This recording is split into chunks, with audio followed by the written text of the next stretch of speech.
Hi friends, ಈ ವಾರ big boss ಮನೆ ಒಳಗಿರುವ ಸ್ಪರ್ಧಿಗಳಿಗೆ ಏನು ಟಾಸ್ಕ್ಗಳು ಕೊಟ್ಟಿದ್ರು ಆ ಟಾಸ್ಕ್ಗಳೆಲ್ಲ ಮುಕ್ತಾಯಗೊಂಡಿದ್ದಾವೆ ಅಂತ ಹೇಳ್ಬೋದು. ಕೊಟ್ಟಿರುವಂಥ ಟಾಸ್ಕ್ಗಳಲ್ಲಿ ಒಳ್ಳೆ ಪರ್ಫಾರ್ಮೆನ್ಸ್ ಕೊಟ್ಟು ಪಾಯಿಂಟ್ಸ್ ಟೇಬಲಲ್ಲಿ ಒಳ್ಳೆ ಪಾಯಿಂಟ್ಸು ಯಾರು ಇಟ್ಕೊಂಡಿರ್ತಾರೋ ಆ ಸದಸ್ಯ ಫಿನಾಲೆಗೆ ಡೈರೆಕ್ಟ್ ಎಂಟ್ರಿ ಕೊಡ್ತಾರೆ ಅಂತ ಬಿಗ್ ಬಾಸ್ ಹೇಳಿದರು. ಅದೇ ಪ್ರಕಾರ ಇವತ್ತು ಪಾಯಿಂಟ್ಸ್ ಟೇಬಲ್ ನೋಡೋದಾದರೆ ನಾವು ಪಾಯಿಂಟ್ಸ್ ಟೇಬಲಲ್ಲಿ ಮೊದಲನೇ ಸ್ಥಾನದಲ್ಲಿ ಪ್ರತಾಪ್ ಅವರಿದ್ದಾರೆ 280 ಪಾಯಿಂಟ್ಸ್ಗಳೊಂದಿಗೆ. ಇನ್ನು ಎರಡನೇ ಸ್ಥಾನದಲ್ಲಿ ಸಂಗೀತ ಅವರಿದ್ದಾರೆ 240 ಪಾಯಿಂಟ್ಸ್ಗಳೊಂದಿಗೆ. ಇನ್ನು ಮೂರನೇ ಸ್ಥಾನದಲ್ಲಿ ವರ್ತೂರ್ ಸಂತೋಷ್ ಅವರಿದ್ದಾರೆ 200 ಪಾಯಿಂಟ್ಸ್ಗಳೊಂದಿಗೆ.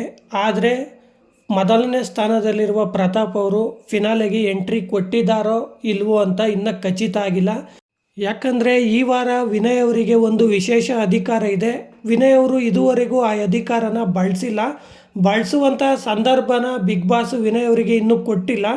ಆ ಅಧಿಕಾರ ಬಳಸುವಂಥ ಸಂದರ್ಭ ಬಂದರೆ ವಿನಯ್ ಅವರು ತೆಗೆದುಕೊಳ್ಳುವಂತಹ ನಿರ್ಧಾರದ ಮೇಲೆ ಡಿಪೆಂಡ್ ಆಗಿರುತ್ತೆ ಯಾರು ಫಿನಾಲೆಗೆ ಎಂಟ್ರಿ ಕೊಡ್ತಾರೆ ಅಂತ. ಫ್ರೆಂಡ್ಸ್, ನಿಮ್ಮ ಪ್ರಕಾರ ಪ್ರತಾಪ್ ಅವರು ಫಿನಾಲೆಗೆ ಎಂಟ್ರಿ ಕೊಡ್ತಾರೋ ಕೊಡಲ್ವೋ ಅಂತ ಕಮೆಂಟ್ ಬಾಕ್ಸ್ನಲ್ಲಿ ತಿಳಿಸಿ. ಹಾಗೆ ವಿಡಿಯೋ ಇಷ್ಟ ಆಗಿದರೆ ಒಂದೇ ಒಂದು ಲೈಕ್ ಮಾಡಿ, ನಮ್ಮ ಚಾನಲನ್ನು ಸಬ್ಸ್ಕ್ರೈಬ್ ಆಗಿ ಸಪೋರ್ಟ್ ಮಾಡಿ ಅಂತ ಹೇಳ್ತಾ ಓಕೆ, ಬೈ ಫ್ರೆಂಡ್ಸ್.